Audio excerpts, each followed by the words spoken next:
Hello everyone, welcome to our YouTube channel Explore Wisdom. I am Neha Verma and today we will discuss about time of supply and self invoicing. तो चलिए start करते हैं। पहले time of supply के बारे में देखते हैं कि टाइम ऑफ सप्लाई आखिर है क्या। बेसिकली टाइम ऑफ सप्लाई यानी कि एक ऐसा पॉइंट ऑफ टाइम या फिर ऐसी डेट जहां से टैक्स पे करने की लाइबिलिटी अराइज होती है।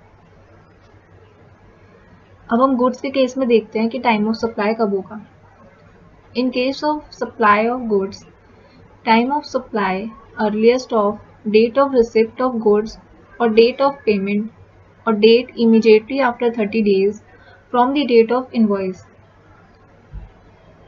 यानी कि इन तीनों डेट्स में से जो भी सबसे पहले होगी वो डेट टाइम ऑफ सप्लाई होगी, जिस दिन गुड्स रिसीव हो रहे हैं या फिर जिस डेट को पेमेंट हो रही है या फिर इनवॉइस के 30 days बाद की डेट।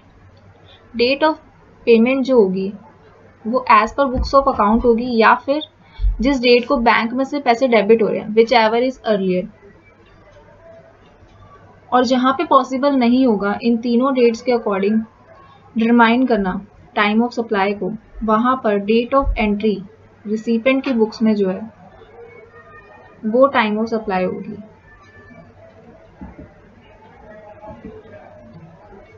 अब हम इसे एग्जाम्पल के हेल्प से समझते हैं।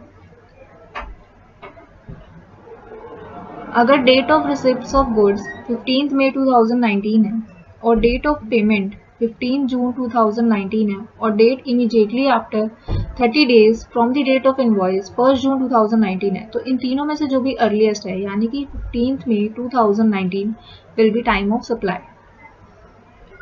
और अगर पॉसिबल नहीं है टाइम ऑफ सप्लाई को कैलकुलेट करना तो फिर date of entry in books of receiver will be time of supply. इस केस में 18 मई 2019 टाइम ऑफ सप्लाई होगी अगर अबव मेथड से पॉसिबल नहीं है टाइम ऑफ सप्लाई को कैलकुलेट करना।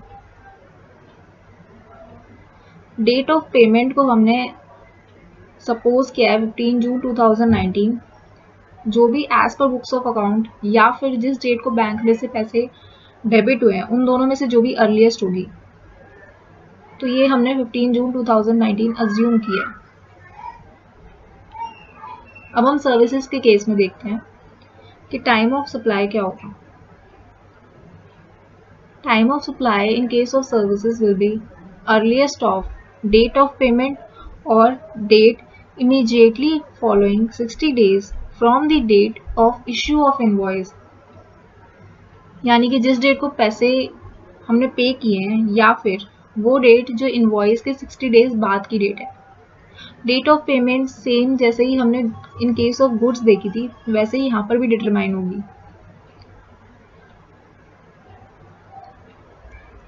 और जहाँ पर भी पॉसिबल नहीं होगा डिटरमाइन करना टाइम ऑफ सप्लाई को, वहाँ पर डेट ऑफ एंट्री जो भी रिसिपेंट की बुक्स में है उसके अकॉर्डिंग हम टाइम ऑफ सप्लाई लेंगे। हम हमेशा रिवर्स चार्ज के अंदर रिसिपेंट की बुक के अकॉर्डिंग चलेंगे।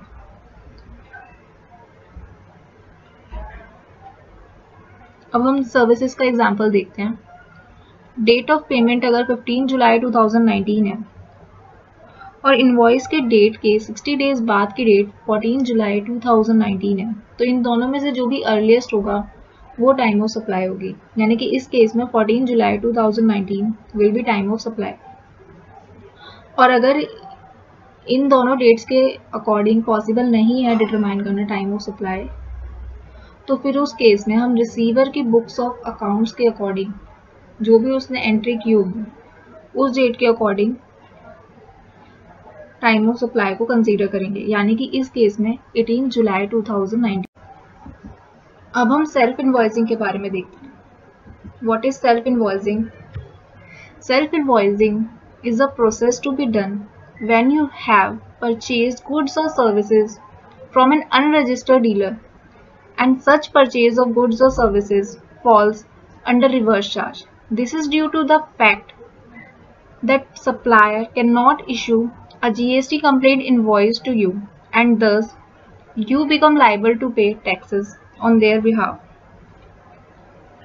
यानी कि जब भी हम कोई परचेज करते हैं अनरजिस्टर्ड डीलर से जो कि जीएसटी के अंदर रजिस्टर नहीं है, तो वो हमें इशू नहीं कर सकता इनवॉइस। और जब भी हम अनरजिस्टर्ड डीलर से परचेज करेंगे तो फिर रिवर्स चार्ज एप्लीकेबल होगा, और अगर रिवर्स चार्ज एप्लीकेबल होगा तो टैक्सेस रिसिपेंट को पे करने पड़ेंगे, और रिसिपेंट को टैक्स पे करने के लिए इनवॉइस की ज़रूरत होगी।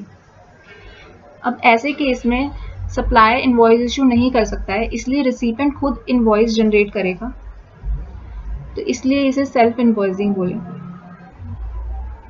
सेल्फ इनवॉइसिंग के अंदर कुछ इंपॉर्टेंट डिटेल्स हैं जिन्हें मेंशन करना मैंडेटरी है, जैसे कि invoice date, due date, vendor name, description of goods और सर्विसेज, टोटल अमाउंट और value of goods, and invoice must mention that includes payment of tax under the RCM। यानी कि इनवॉइस के अंदर इनवॉइस की डेट होनी चाहिए, उसकी ड्यू डेट कब है पेमेंट की ये होनी चाहिए, वेंडर का नेम, डिस्क्रिप्शन गुड्स के बारे में या फिर सर्विसेज के बारे में, टोटल अमाउंट मेंशन्ड होनी चाहिए, इनवॉइस में ये लिखा होना चाहिए कि RCM के अंदर टैक्स पे किया जा रहा है। Thank you so much for watching. If you like this video then please hit the like button and share this video and please subscribe this channel. Thank you so much for watching. अब मिलते हैं अगली video में, जब तक के लिए stay tuned.